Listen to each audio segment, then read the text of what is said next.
Desde la llegada del Gemini Pro se han dado cuenta que en muchas cosas es mejor.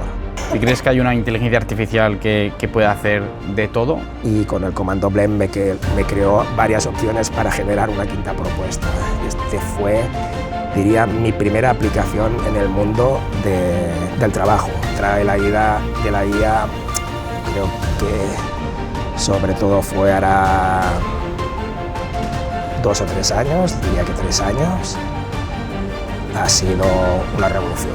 Este consejo se le daba a mi hijo últimamente, que llevaba 2 meses y decía, creo que me he equivocado, no es lo mío. Para ponernos en contexto, primero, ¿quién eres? ¿Qué haces? Vale, yo soy Pep Badía, trabajo en la agencia Morillas, llevo en esta empresa 27 años, creo, y trabajando en el campo gráfico, unos, déjame contar, 30, 40, 50, unos 40 años ya. No, 38 años, que a veces lo miro por el tema de la jubilación ya, ¿no? Unos 38 años de carrera, he pasado por etapas, por trabajos de imprenta, de fotomecánica y del diseño gráfico en Morillas, ¿no? En esta agencia desenvolupo el rol de director de artes finales, o en inglés le llamamos Production Manager. El tema de producción nunca me ha gustado, producción o postproducción, porque a veces uno piensa que es un poco enfocado en el vídeo, y a veces me han llegado ofertas o algo de trabajo de vídeo cuando no es mi campo, ¿no? El campo este es la entrega de artes finales garantizada, ¿no? Teniendo en cuenta los sistemas de impresión industriales, los diferentes sistemas que hay, como la flexografía, el hueco grabado, el offset, la serigrafía, bueno, y alguno más, el digital hoy en día sobre todo. Y aquí también entra pues el retoque de imágenes y bueno, los textos, comprobación de medidas, comprobación de troqueles y normalmente muchas rondas con el cliente hasta que se acaba entregando, ¿no? ¿Cuándo decidiste dedicarte a este mundo del diseño o cómo fue esa transición? Porque has dicho que has pasado por diferentes Pues mira, fue un sitios. poco por casualidad, porque yo recuerdo anecdóticamente, recordaba ver a mis hermanos llorar con mi abuelo por culpa del latín. En aquella época era obligatorio hacer latín en BUP y en COU, ¿no? Lo que ahora es el bachillerato, ¿no? Y tenía claro que no quería hacer un camino que implicara hacer latín, ¿no? Porque había visto a mis hermanos llorar delante de mí, ¿no? Con mi abuelo, por lo duro que era ese idioma, ¿no? Y entonces, solamente por este detalle, me elegí el camino de la FP, ¿no? Porque estaba libre del latín, ¿no? A partir de aquí no tenía muy claro qué hacer, y por recomendación de mi padre o intuición de mi padre me aconsejó hacer artes gráficas, y ahí entré en los Salesianos de Sarriá, 5 años largos.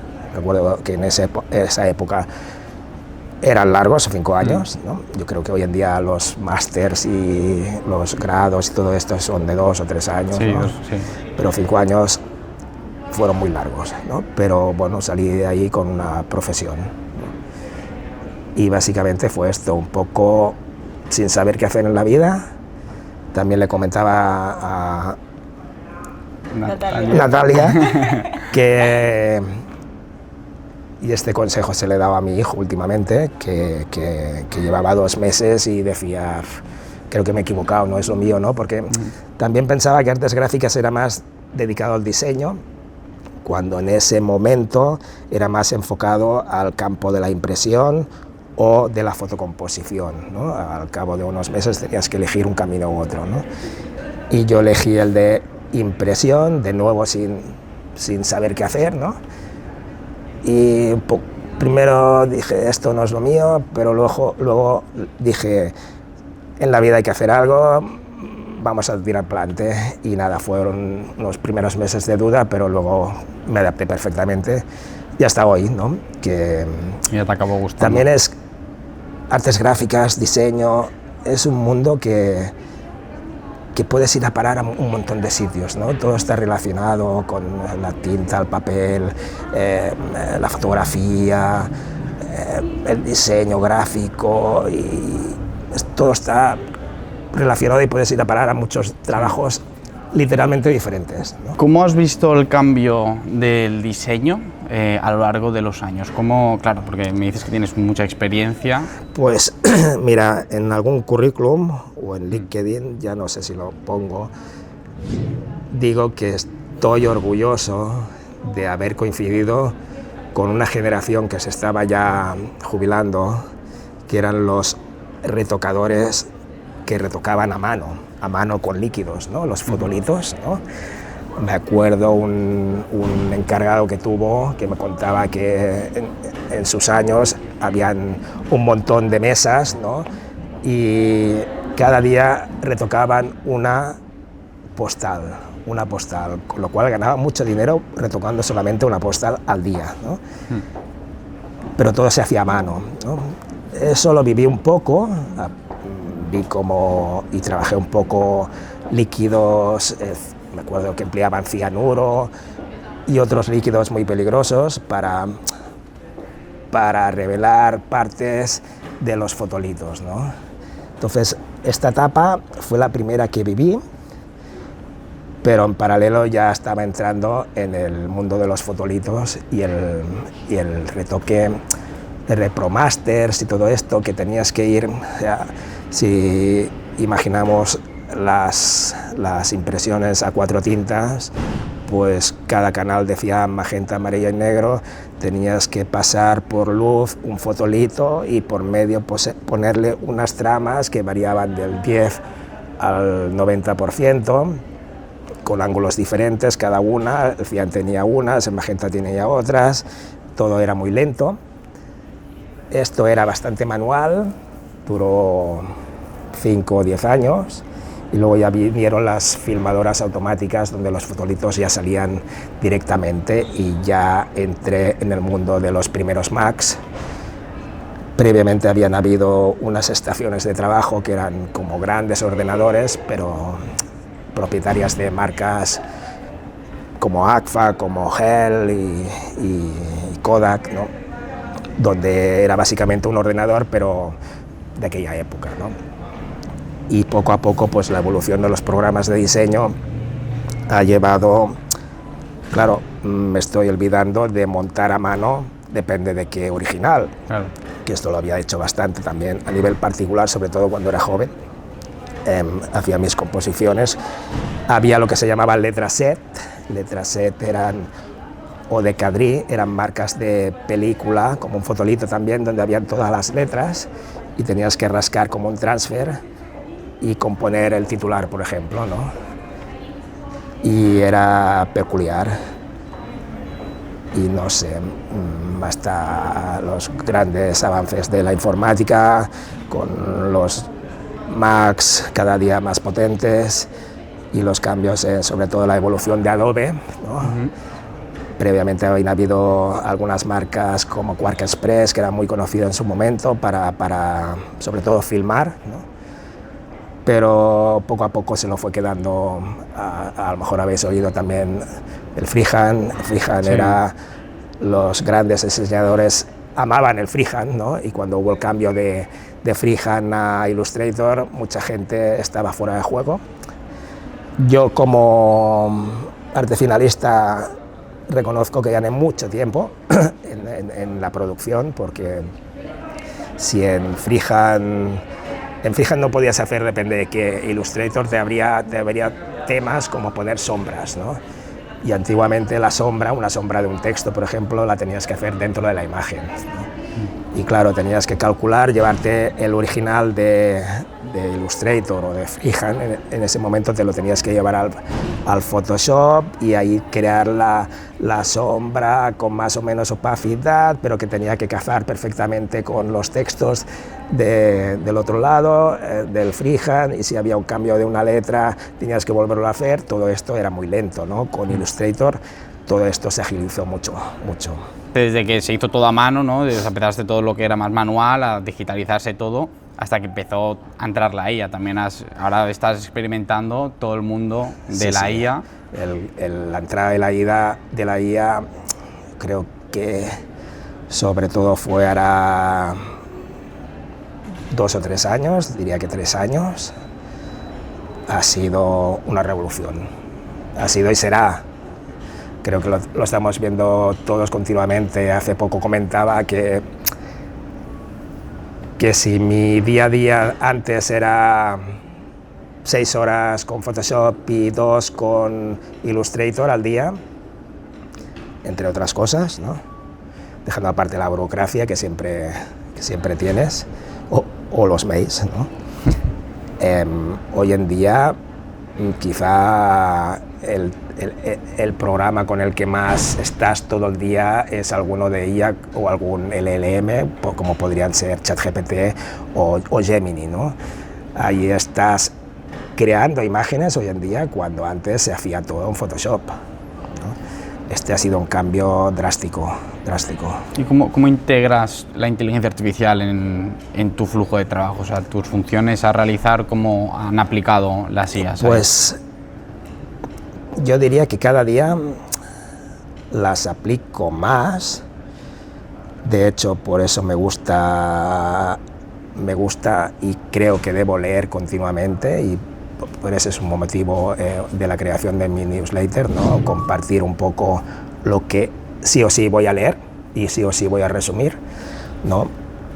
Y me obliga a estar al día, me hace estar al día y luego me da ideas a cómo implementarla en mi trabajo, porque al fin y al cabo todo lo llevo a mi trabajo, ¿no? A cualquier aplicación de IA la intento imaginar cómo se podría aplicar en mi trabajo. Yo me acuerdo que la primera vez que usé lo poco que sabía de Midjourney, ¿no?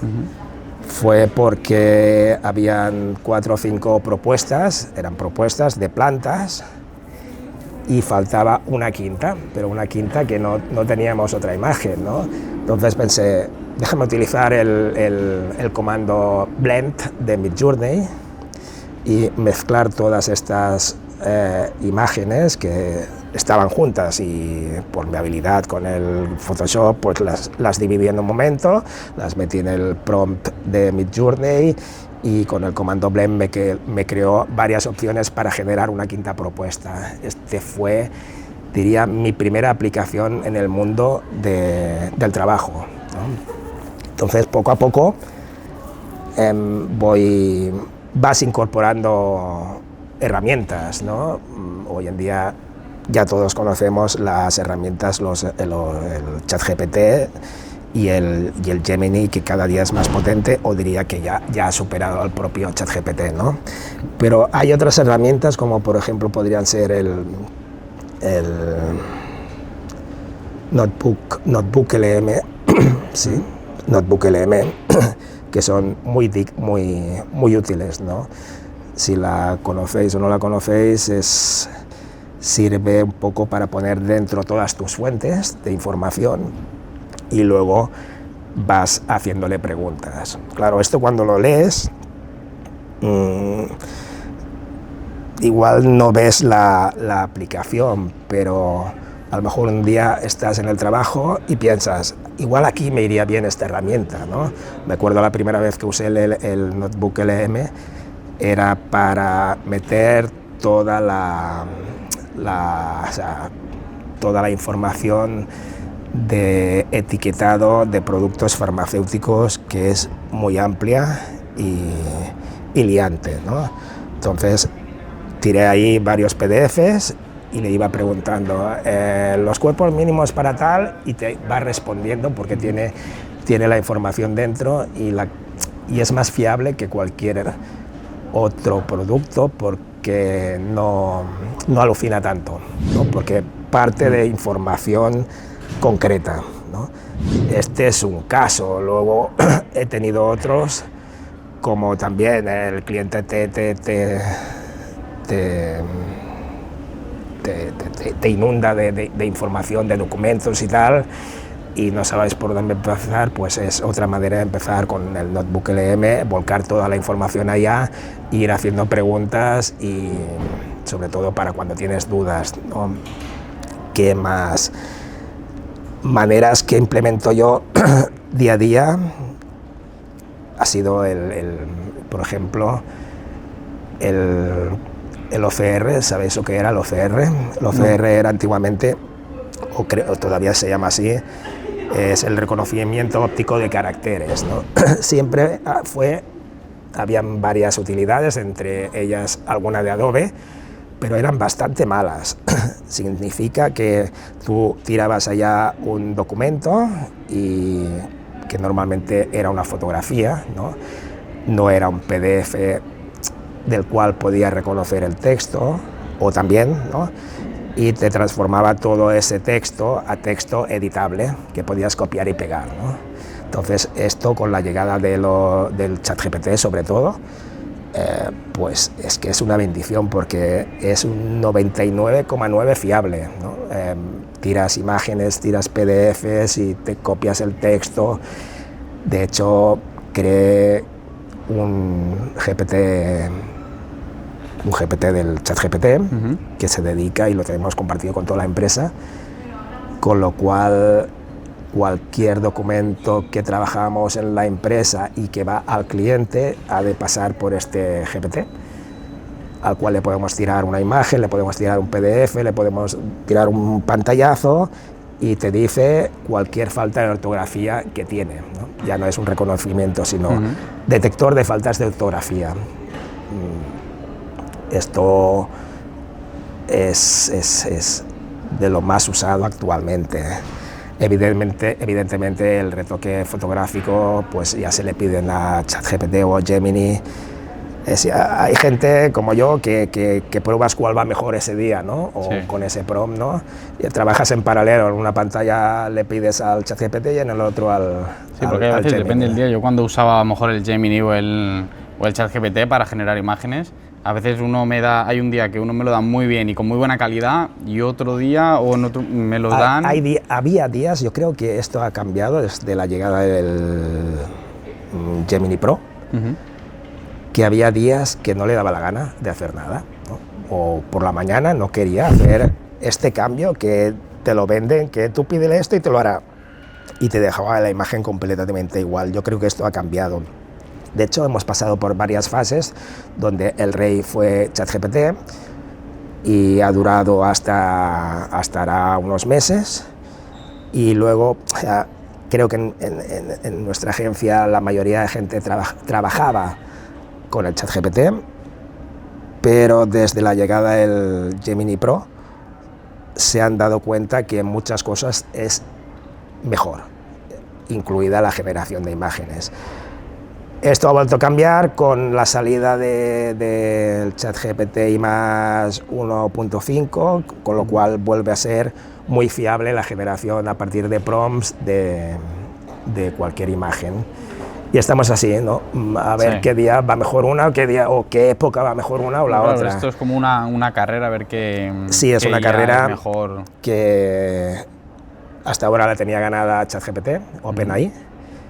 Yo creo que esto puede cambiar y que Gemini lo tiene mucho mejor, porque tenemos todo Gemini integrado en las plataformas o utilidades de Google, ¿no? Lo tenemos en el mail, lo tenemos en el Gemini como otra aplicación arriba.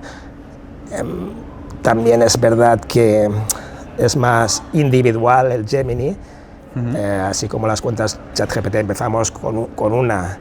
Ahora igual tenemos al trabajo unas 15, pero igualmente son compartidas. No tienes nada que esconder, nunca te gusta que tu día a día, tu momento a momento, pues esté compartido con otro, ¿no? En cambio, la utilidad de Gemini sí que es personal, ¿no? Por cuenta de mail.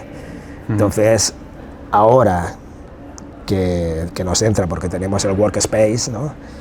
Pues creo que la gente está migrando un poco a Gemini por ser más individual, ¿no? Y igual de fiable. ¿Cómo más la puedo implementar? Sé que he hecho bastantes deep research, ¿no?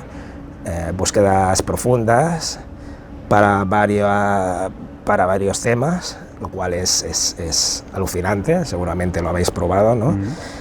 Te crea un informe que en otras épocas valdría mucho dinero y muchas semanas de generar y probablemente menos fiable. Lo bueno es que puedes contrastar la información porque hay las fuentes de donde te dicta la información y puedes verificarla. Tiene el lado malo que a veces te hace un informe tan largo que lleva pereza leerlo todo, ¿no? Sí. Pero es muy útil y mira, me ha ido muy bien a veces. En el trabajo me toca a veces contratar a algún servicio. De hecho, hace poco hemos adquirido un servidor también para dedicarlo a la IA, ¿no? Y claro, ¿a quién vas a parar, ¿no? Entonces es una búsqueda y una búsqueda de fiabilidad también y de qué dice de Internet, claro, de esta empresa, ¿no? Esto va muy bien, es otro campo, pero va muy bien.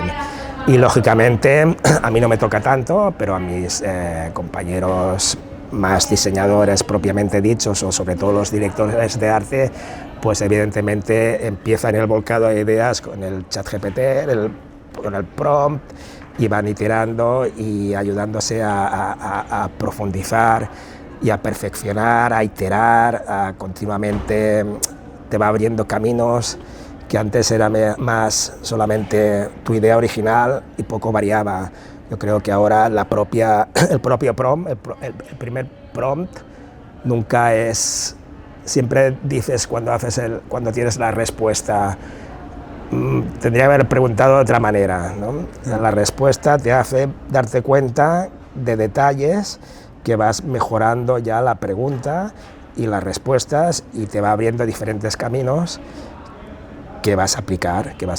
Porque también crees que es importante el saber escribirle el prompt a la IA, porque no es lo mismo escribir un prompt más sencillo. Evidentemente es importante, tampoco diría como hace un año o algo más que decían que el futuro era lo que le llaman la ingeniería del prompting, ¿no? Realmente saber cómo generar un prompting, que hay varias fórmulas, diferentes maneras. Hoy en día le dices, genérame tú mismo el prompt, ¿no? Sí que hace falta un poco de un mínimo de sabiduría para de saber cómo hacerlos. Pero yo diría que más que saber hacer un prompt, lo más importante es saber darle contexto, ¿no? El contexto lo es todo en una cuestión. A veces pongo la comparativa que si vas al médico y le dices me duele la cabeza, te dirá o pensará muchas cosas, pero si le dices me duele la cabeza porque me he caído, ¿no? Y me he dado contra este hierro, ¿no? Claro. Pues seguramente la contestación o el enfoque del médico será mucho más acertado, claro, ¿no? Pues con el contexto es vital, es más importante que saber redactar un prompt. Claro. O sea, entonces, para la calidad de la respuesta de la inteligencia artificial, lo más esencial para que te dé una buena respuesta es el contexto, el explicarle todo lo que... Exacto. Cuanto más contexto, más acertará y mejor te contestará. ¿Y crees que hay una inteligencia artificial que pueda hacer de todo, que pueda generar imágenes, buscar información de calidad, o crees que hay diferentes IAs? Por ejemplo, yo conozco Perplexity, está también Claude, está Grok de Elon Musk, está DeepSeek, hay muchas. ¿Crees que hay alguna que pueda dedicarse a todo para buscar información, generar imágenes? A ver, no soy futurólogo, pero yo creo que este es el camino, ¿no? Que una única inteligencia lo haga todo. De hecho, lo estamos viendo, ¿no? El proceso la historia del propio ChatGPT, del Gemini, ha sido primero la generación de textos y luego, fíjate ahora todo lo que hacen, empezando por la generación de imágenes ultra realistas y muy fiables y de muy buena calidad. Estamos ya viendo también cómo los propios LLMs, hay otro que quizá también recomendaría, que es AI Studio, de nuevo de Google, que te permite crear tus propias aplicaciones. alguna cosita he hecho y es alucinante. De nuevo, el propio Gemini está detrás de todo esto. Sí. Por lo tanto, para mí sí que estamos encaminados a que una única IA haga de todo. Domine todo. Evidentemente, luego habrán... esta está más recomendada para la codificación, como podría ser el Claude, ¿no? El Claude, Sí. ¿no? Pero que igualmente yo diría que todas se copian, ¿no? Todas, o al final el camino es este, ¿no? Todas hacer de todo.